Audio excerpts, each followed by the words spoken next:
Well, hello everyone, and welcome to another episode of the Thomas Clan. Today is a very, very special episode. I'm so excited, and the reason why is because it is our first seed starting video of the year. Definitely not the last. So today, being so early in the season, we are starting onion seeds. So I'm going to go over a little bit of the basics. Talk about what we're doing in our garden this year. Then I'll take you along with me to get the seeds planted. So number one, we're doing 3 different varieties this year, all of which we got from MI Gardener.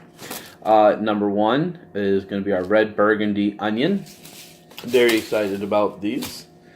Then we have the Alyssa Craig variety onion. And then we have the Texas Early Grano 502 onion variety.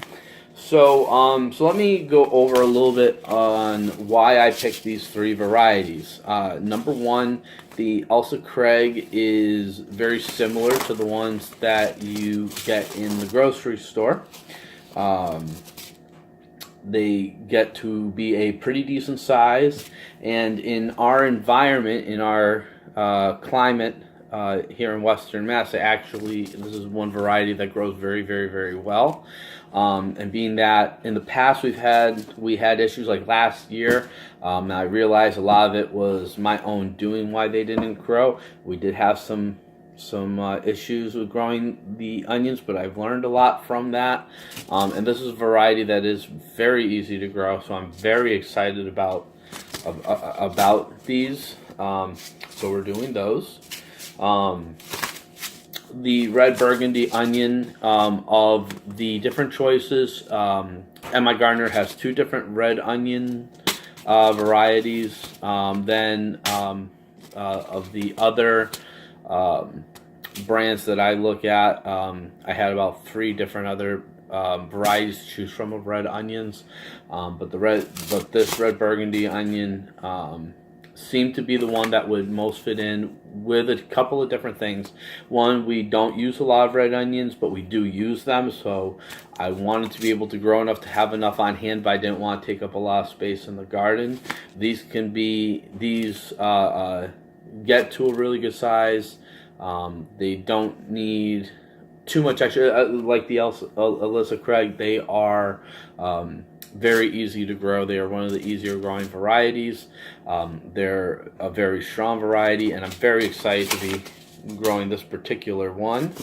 And then the Texas Early Grano 502 onion was one that came recommended also for our area, for the reason of its ability to deal with the really hot summers, and also the fact that it is also a cold hardy variety as well. So it's one where, because I do moon gardening, the moon this year is dictating that onion seeds are being planted a little late, whereas usually we're looking at the 2nd or 3rd week of February and then planting them out 3rd or 4th week of April, give or take a little bit, where you're generally looking at 10 to 11 weeks definitively of inside growing time.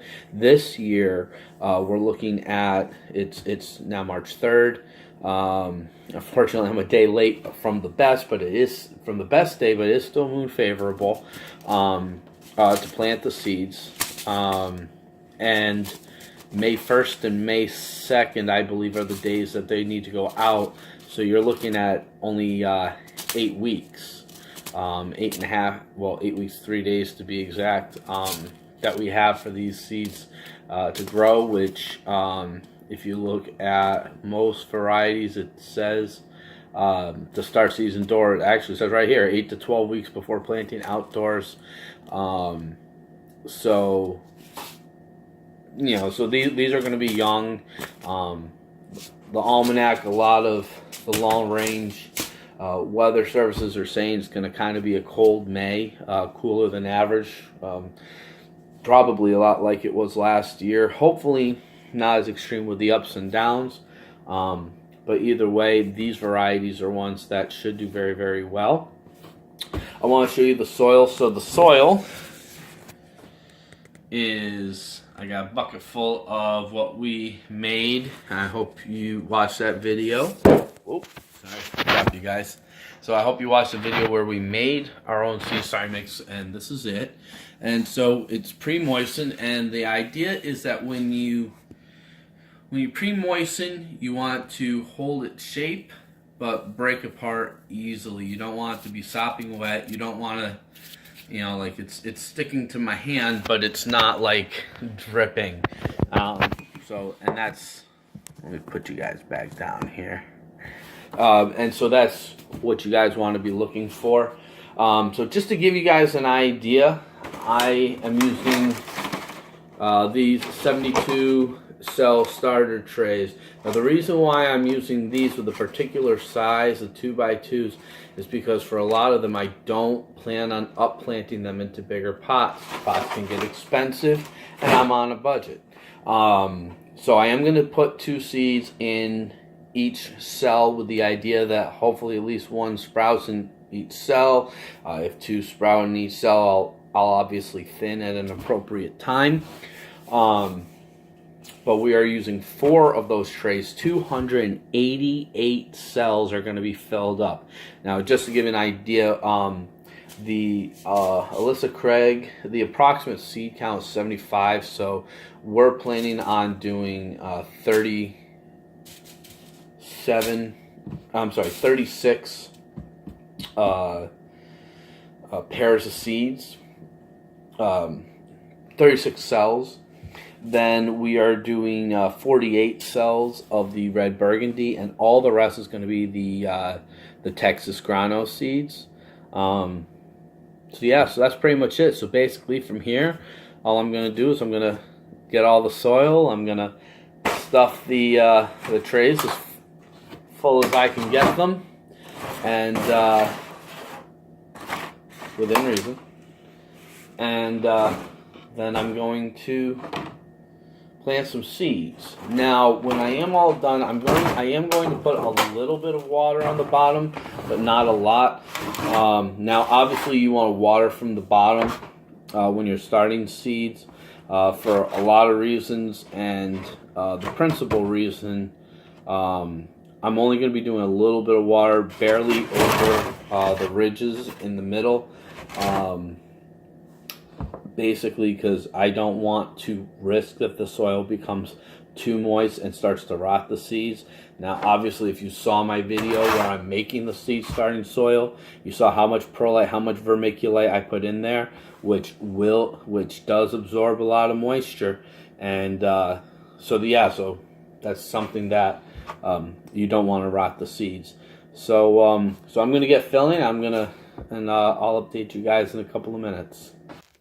One quick tip that I wanted to bring up: if you have a seed starting soil similar to what we're using, like especially if you copied our recipe, our ingredients, I'm not really quite sure how to say that. It's not really a recipe. You don't need it. Is basically as you're spreading the dirt. Now air is very important. You need some air to kind of let the moisture flow and. But as we are preparing the soil, I do tamp it down a little bit because you don't want too much air getting in there. If you have too much air getting in, then that can allow for things like fungus gnats to get in. Now, right now, we seem to be doing all right, but if we were to, say, have an issue with, say, fungus gnats or any other insects, parasites, then I would be covering the top of this with vermiculite, just straight right over the top, which would be a great way to keep the fungus gnats out. So basically, I don't pack it down hard. I'm just basically lightly dabbing it with my finger, and the reason for that is to, it creates some pressure. It does create a nice firm cell, allowing the root to take hold, and yeah, that's pretty much it. So that's one quick tip. When we get a little further, I'll keep you guys updated. All right, so that's pretty much it. I've got everything planted. A couple of changes. There was a little bit less seeds in the Texas grano than I expected. It says approximately 250 seeds. There's probably about 210, 220. So I did run out of seeds, so I planted some extra red. I actually planted all the red burgundy onion seeds as well. So there's actually a little bit extra. So we actually are going to end up with a lot of red onion this year. I know somebody is inevitably going to ask why I opted this way to put 2 to 3 seeds in each cell as opposed to getting like one of those big trays and putting all the seeds in one and spraying them out later. The reason why I did that is because I wanted to reduce plant shock. I don't like to transplant my plants a whole lot, and with onions, you know, being that it's one seed is one plant is one onion, I really don't want to risk any of them dying. So I'm trying to transplant them as few times as possible. So that's the idea behind that. So what I did, just so you guys know, because, well, basically, when I noticed that when I was seeding the soil in the trays, that the tops were actually starting to dry out a little bit, and because onion seeds need to be near the top, I decided to get a little bit of water over the top. I would normally recommend misting them, but our mister was broken, so I actually couldn't do that. So I kind of got creative with some kitchen utensils. It worked for the most part. A couple got blasted with water, but that's okay. It'll be fine. And basically now I'm just going to fill underneath. They get some water underneath, so that way they can water from the bottom from here on out. And I'll keep you guys updated on how those do.